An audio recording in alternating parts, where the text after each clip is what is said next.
I've been dreaming all my life about going to space, but for years and years this was something that was always far future.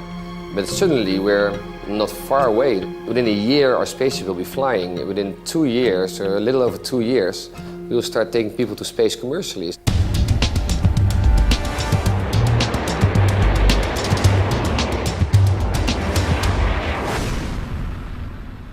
Well, my name is Michiel Mol and I'm one of the partners at Space Expedition Curaçao. As of 2014, we will start sending people to space commercially, which means we'll take them to an altitude of more than 100 kilometers, which is called the Kármán line, and it's the official line border to space.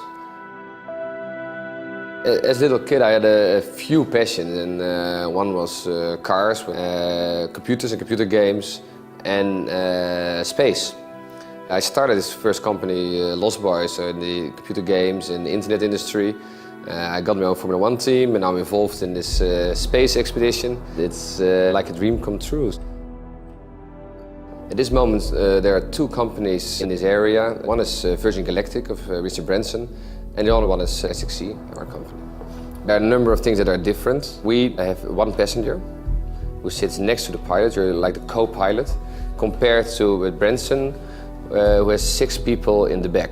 We take off from the runway. They have a mothership.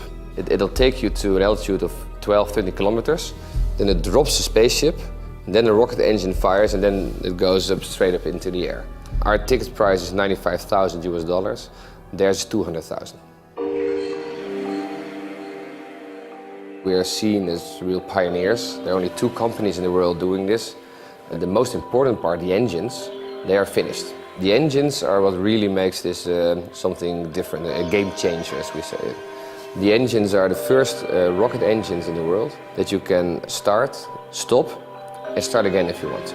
This reusability, of course, is a lot better for the environment than having to throw away the engine every time you've used it. Yeah, well, this is what we call the SP1. It's a full-scale model of our spaceship. The design is now finished. The fuselage and everything and cockpit have been ordered. The only thing that we're still doing some minor tweaking are the wings.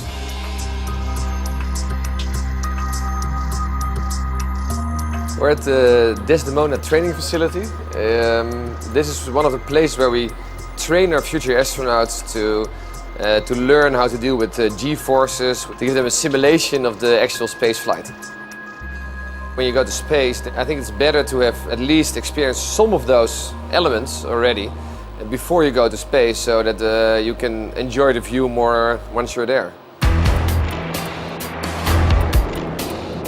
We take off horizontal just from the runway. Any runway will do. But immediately you go straight up in the air like a rocket. You accelerate to a speed of Mach 1, so the speed of sound, within 1 minute. And up to Mach 3, so around 3,600 kilometers an hour, within 3 minutes. And then you're at an altitude of 60 kilometers already, so you're basically in space within 3 to 4 minutes.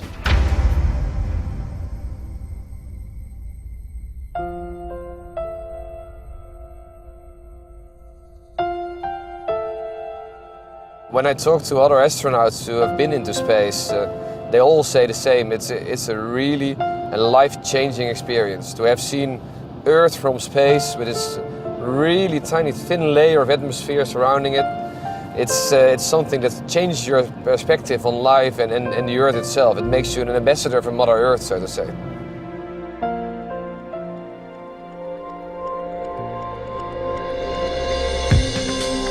KLM started 90 years ago with round-trip tours above Amsterdam. Out of that, the whole airline industry came, and we think that last century was a century of commercial airlines, and this century will be the century of commercial space lines. Our KLM partnership started a year ago. Pioneering and innovation is important to them. And I think for us it's a really important partnership. Not only have they bought some tickets, which they can use in the future for special events, but also there's a lot of joint marketing and PR we're doing. It excites me tremendously. It's every morning when I wake up, I can't wait to go to the office. This is something you would love to do 24/7.